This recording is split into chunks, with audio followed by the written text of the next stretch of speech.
Hello and welcome to the New World Review, your source for everything anime and manga. And today we are here to talk about The Promised Neverland. So I've recently watched this little series and I know I'm late to the party, but I'm almost always late to the party, so whatever. In any case, I do think that this series demands to be talked about. Before I say anything whatsoever though, I would like to put out a huge spoiler warning because it is next to impossible to discuss this series in any way without revealing major plot points at every turn. And if this is something you are considering watching or reading, my recommendation would be to go into it as blindly as possible. However, if you're still keen to continue, well, I'm not your real mother, so do as you like. So what I will say from the outset is that I went into The Promised Neverland with zero expectations, and I suspect that played a big part in how much of a favorable impact it had on me. The series is well paced with a gripping cast of characters and a really solid hook in terms of the narrative. And let's start with the general premise because why not? So as I was watching the first episode, it was pretty painfully clear that everything at the Gracefield house was not as it seemed. But to say that I was expecting demonic agriculture would be an absolute lie. It's a premise that I really enjoy, well I don't know if enjoy is the right word, but something that immediately captivated me because it sets up a fascinating dynamic between the children at the orphanage and their would-be farmers, which is that they can't simply kill the kids who are being troublesome to their plans because they are highly valued stock. And that sets into motion a nicely unique series of events that evolves into more of a battle of wits than what is initially presented as a thriller, perhaps even a horror piece. However, that sinister nature is always overwhelmingly present, embedded within each and every storytelling device that the anime has access to. One of the things I really love about The Promised Neverland is how visually distinct it is in regards to shot composition and editing. Editing in particular frequently takes advantage of jarring cuts to elicit truly unnerving responses. And one of the best examples I can think of is in episode 2, which went from a shot of Emma to a shot of Norman, and when he peeked around the corner, there was an immediate cut to Mother standing with Emma, and it legitimately jump scared the crap out of me. It was fantastic. And there were a plethora of other well-employed visual techniques that really added an air of tension and just plain weirdness. Kind of like the tendency to have a close-up shot on a character's neck while they were speaking, really highlighting their number, as well as the fact that they are more of a product than they are people in this world. Plus, there were other great classic tension-building shots, like all the first-person perspective walking through hallway moments. Each and every one of them had me convinced that a jump scare was imminent, because that's how effectively they filled the atmosphere with creepy pressure. Although I will say that I'm glad that the series did not try to sustain that feeling of horror throughout, and instead opted to explore tension in its various forms. And you know, when I think about it, I'm not really sure what genre I would throw The Promised Neverland into, because over its 12-episode run, it seemed to cover at least 4 different genres to me. The first of which was that horror thriller aspect of the early episodes, but then that kind of subsided and it turned into more of a mind game style series somewhat akin to Death Note, but then it radically shifted again into a more depressing tale of fate within the system, and then finally it turned into a good old-fashioned breakout story. And I have nothing but praise for how the series shifted so seamlessly through these various ideas, especially since the entire thing is condensed into a very simple single location. It was a superb show of artistry from the production team, the actors, and I'm assuming the original source material as well in the manga. As for the characters, despite the fact that we have an orphanage full of 38 children and 2 adults at most at any given time, primary focus was only given to a handful of individuals, which I think is a great choice. By the end of these 12 episodes, no fundamental character felt undercooked, and they'd each had a solid amount of development. Plus, the fact that we really didn't expand on the other orphans at all, with a few exceptions of course, made the eventual climax of the series all the better when we saw flashbacks of them all training for the escape, which had been taking place in the background while our focus was elsewhere. It was really satisfying. And of course, my favorite character was definitely Emma. She is instantly likable because of her kind and idealistic nature, but after the first couple of episodes, I do remember being really worried that she would become the relentless optimist, who would continue to insist on having her ideals met, and I was pleasantly surprised as throughout the run, Emma developed and matured significantly, to the point where she amended her original idea of having all of the kids escape, but without losing any of her core values, as she vowed to return for those they had left behind. It was also really impressive that she was so mentally capable of dealing with the situations as presented to her.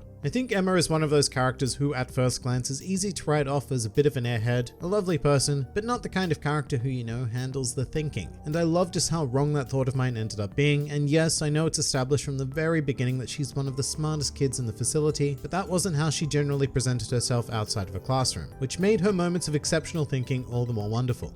In regards to the idea of thinking though, I will say that there were times within The Promised Neverland where it really pushed the idea of how intelligent these kids are to the very extreme. Given that they were all under 12 years old, the kind of complexity coming from them was absolutely insane, especially when it came to things like Ray being able to build a device that disables their trackers. That in particular was a bit hard to buy, because I know that these kids are gifted, but they've lived on what is more or less farmland, actually quite literally farmland I guess, with no access to any form of advanced technology outside of what Ray brought in as his prizes. others. But even with that, there would be assumedly no reasonable source of knowledge or tools to put such a thing together. And I guess it's not series breaking, and I know that Rey does have a particularly godlike memory, but it does require that extra suspension of disbelief.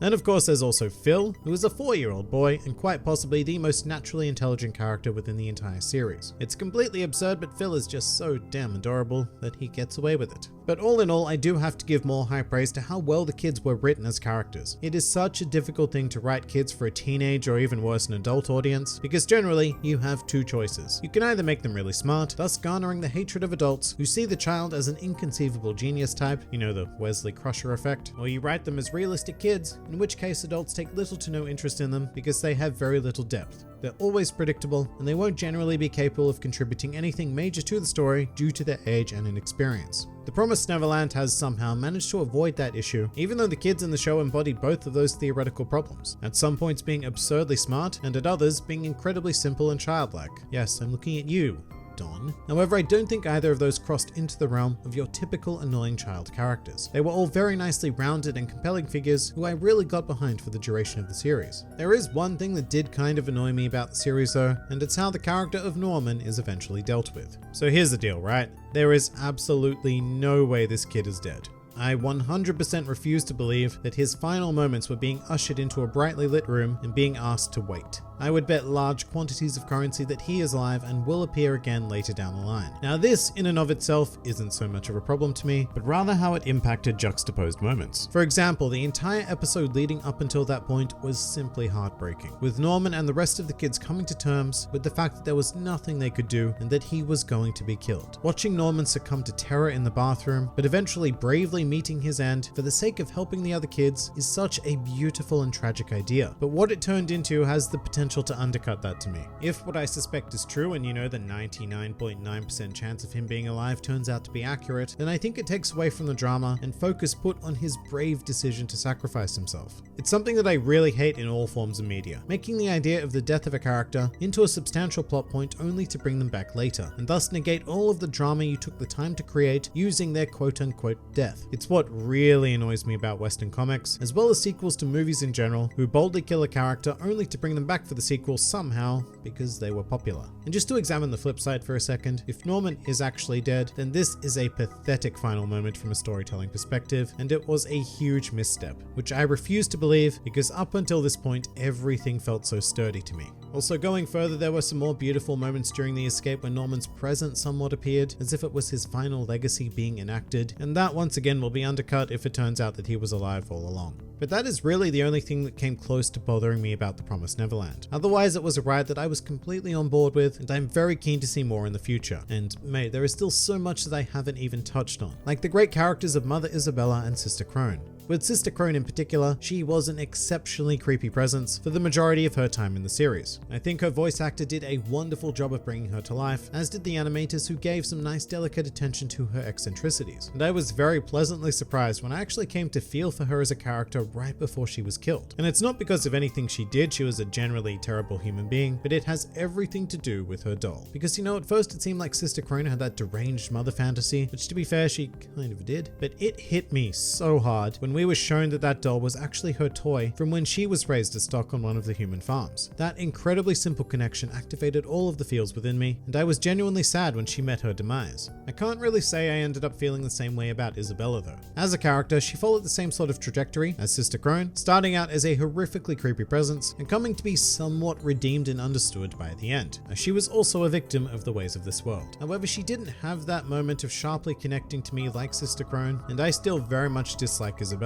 which you know, after facilitating the murder of many children, I think is quite fair. She was still a great character though, and a very imposing presence. Now there is a further step here within the system, because we have sisters, mothers, and even a grandmother, who is hands down the #1 creepo in The Promised Neverland. And what I'm really hoping is that if she does have an eventual arc, it doesn't follow the story of trying to generate any sort of sympathy whatsoever. At the moment, to me, Grandma is pretty much the epitome of evil in the series, much more so than the demons could ever be, and I'd very much like her to remain that way. Speaking of the demons though, I'm not entirely sure how to feel about them. Part of me wishes that we hadn't seen so much of them and they were kept as a more mystified existence, but I have to admit that that would only work for the story to a certain extent. After knowing how this anime series concluded, I do understand why it was a good idea to introduce their physical forms very clearly on screen at an early stage, because I imagine that we're about to go out into a world where seeing them is fairly commonplace, and it might be a bit jarring to have weird looking demons be a part of the series all of a sudden. By the way, some real talk here. When I first saw the end of episode 1, I thought that they were aliens.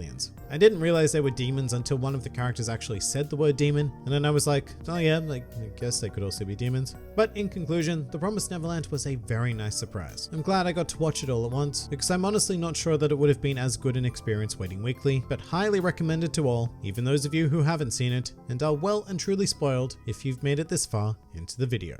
But that pretty much does it for my thoughts on The Promised Neverland. If you enjoyed this video and the content this channel produces in general, then please do consider donating to the New World Review Patreon, because the support of all of you amazing people is what continues to make this channel possible. And if Patreon isn't quite your style, then please do leave this video a like, share, or subscribe, because it also helps support the channel an incredible amount. And if you'd like to join the fun at any time, then please do head over to my Discord server, where a wide array of shenaniganry takes place on a daily basis. And finally, please do comment with your thoughts on The Promised Neverland. This has been the New World Review, and I'll see you next time.